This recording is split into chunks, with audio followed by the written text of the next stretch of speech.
El origen del conflicto.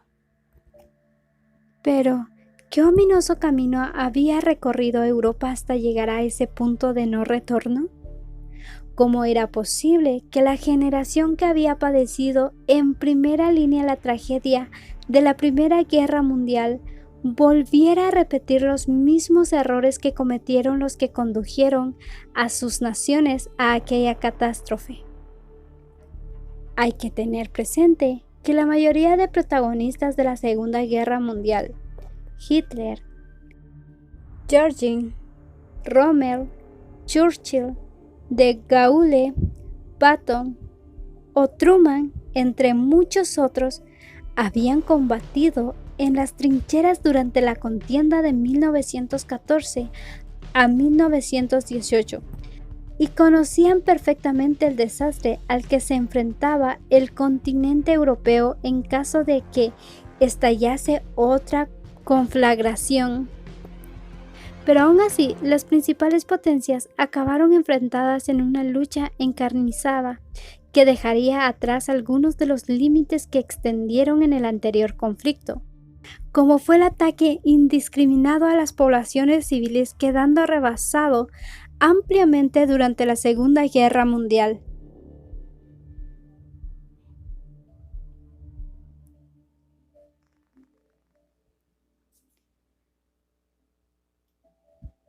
En cierto modo, el conflicto que comenzó aquella madrugada de septiembre en la frontera polaca no era más que la continuación de la guerra que había terminado 2 décadas antes con la derrota de Alemania. El 10 de noviembre de 1918, un soldado germano se recuperaba en un hospital de la ceguera temporal que le había provocado un ataque con gases sufrido un mes antes. Pese a que su país se estaba desangrando por el esfuerzo de una guerra que duraba ya 4 interminables años, por la imaginación de aquel soldado no pasaba ni por asomo la idea de una derrota. Había permanecido en el frente durante casi todo el tiempo que había durado la guerra, por lo que desconocía las penurias por las que atravesaba la población de su país. En su mente, alejada de la realidad, Alemania estaba a punto de lanzar la ofensiva definitiva, el gran avance que llevaría las armas germanas triunfantes hasta París. Por eso, su sorpresa primero y luego su rabia y su desesperación fueron mayúsculas cuando el 10 de noviembre de 1918 un anciano se dirigió a él y al resto de heridos que se recuperaban en el hospital de Pasewalk, para comunicarles que el Kaiser había abdicado y que la guerra acabaría a las 11 de la mañana del día siguiente. Alemania había perdido la guerra. Todo lo que cimentaba la vida y el pensamiento de aquel soldado se había venido abajo en un instante. Todos los sacrificios y penalidades padecidos por él y sus compañeros no habían servido para nada. Los 2 millones de soldados alemanes muertos habían caído inútilmente. En ese preciso instante comenzaba la cuenta atrás para un nuevo y aún más sangriento conflicto. Aquel excéntrico cabo que respondía al entonces anónimo nombre de Adolf Hitler se juró a sí mismo vengar aquella humillación, pero había que buscar un culpable de la derrota. Hitler lo encontró entre los judíos, que en su enfermiza mente se habían enriquecido con la guerra y finalmente habían perpetrado junto a los comunistas la denominada puñalada por la espalda, que había llevado a su país a esa capitulación vergonzosa. Allí, en aquel hospital, se estaba incubando la catástrofe que asolaría a Europa 2 décadas más tarde. El gran enigma es saber cómo fue posible que las obsesiones y las fantasías de un fanático pasasen a convertirse en las directrices de la política de un país del peso económico e intelectual de Alemania. Para encontrar una explicación a ese rapto de voluntad de la nación germana, hay que remitirse al Tratado de Versalles, firmado en 1919, por el que las potencias vencedoras sometían a Alemania a una serie de condiciones que la mayoría de las poblaciones germanas consideró intolerables. El hecho de que algunas regiones alemanas pasasen a control militar de los vencedores, a la obligación de hacer frente al pago de unas ingentes sumas de dinero en concepto de reparaciones de guerra, no fue tan doloroso como el que Alemania debiera reconocer en exclusiva la culpabilidad en el estallido de la guerra. Eso fue considerado como una afrenta insoportable que algún día debía ser vengada. Uno de los artífices del Tratado de Versalles, el primer ministro inglés Lloyd George, era plenamente consciente de que aquel documento no garantizaría en el futuro la paz en Europa. El premier británico confesó que el tratado provocaría otra guerra a los 20 años de su firma, y por desgracia no se equivocó en absoluto. Por su parte, Robert Lansing, secretario de Estado norteamericano, no compartía el optimismo de su presidente Wilson y aseguró que la próxima guerra surgirá del Tratado de Versalles, del mismo modo que la noche surge del día. Pese al peligro evidente de que Europa volviera a verse abocada a un conflicto armado aún más sangriento en el plazo de una generación, las potencias occidentales, pero en especial Francia, no supieron estar a la altura de lo que la responsabilidad histórica requería. La solicitud de la República de Weimar, el nuevo Estado democrático alemán, de pasar para siempre la página del conflicto y admitir a Alemania como un miembro más en el concierto de las naciones, se encontró siempre con la incomprensión y la desconfianza del gobierno de París de turno. La obligación al pago de las reparaciones de guerra impidió a Alemania consolidar su economía.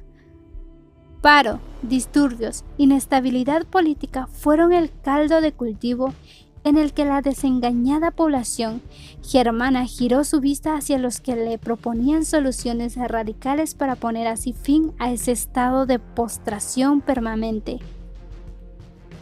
Las consecuencias de esta miopía política de las potencias vencedoras se verían más tarde, después de un esperpéntico intento de hacerse con el poder por la fuerza en 1923, mediante un fallido golpe de Estado surgido en una cervecería de Múnich. Hitler se aupó al poder, forzando al límite las reglas de la democracia. 10 años más tarde, gracias a un innovador y efectivo uso de la propaganda, sumado al clima de coacción creado por sus seguidores más fanáticos, que no dudaban en recurrir a la intimidación y a la agresión física, obtuvo uno de los resultados electorales que le permitieron exigir la Cancillería al anciano presidente Hindenburg.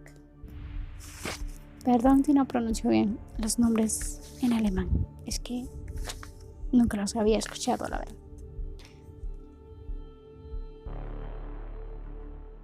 En cuanto fue nombrado canciller, el 30 de enero de 1933, Hitler puso en marcha su plan para crear un Estado totalitario.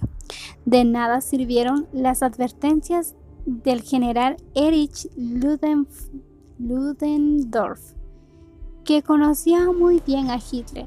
En una carta dirigida a Hindenburg, el veterano militar le hacía responsable de lo que sucediese en el futuro Alemania, asegurando que Hitler, ese hombre nefasto, conducirá a nuestro país al abismo y a nuestra nación a un desastre inimaginable. Nuevamente, nadie hizo nada por evitar la catástrofe que se adivinaba en el horizonte. Un incendio intencionado, aunque probablemente causado por los propios nazis del Reichstag, fue utilizado como oportuna excusa para ilegalizar el Partido Comunista y arrebatarle sus escaños. Además, se inauguró el campo de concentración de Dachau para internar a todos los que se mostrasen críticos con el nuevo régimen de terror que se había impuesto en Alemania. Si Francia y Gran Bretaña eran en último término responsables por la inacción del ascenso de Hitler, ya convertido en Führer, el pueblo germano también lo era en no menor medida.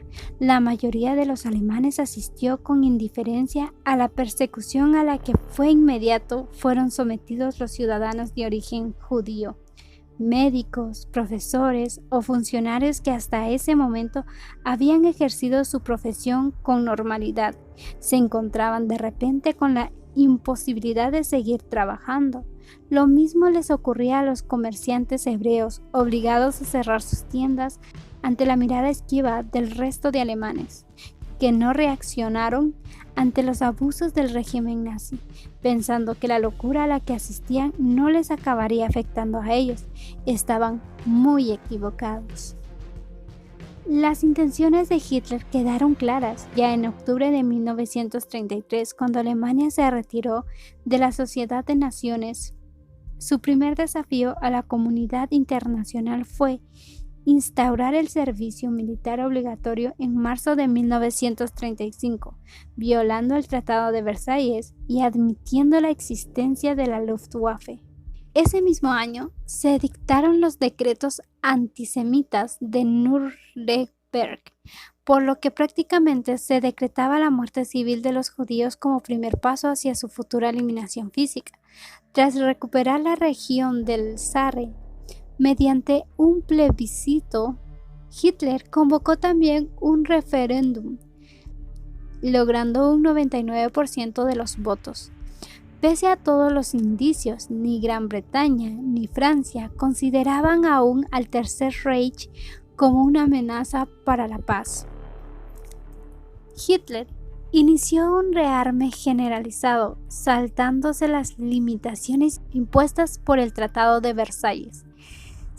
Sin que las potencias occidentales intervinieran, incluso los británicos alcanzaron un acuerdo con Alemania nazi por el que se le permitía iniciar la construcción de una flota de guerra, pero siempre y cuando se mantuviese el predominio de la Royal Navy.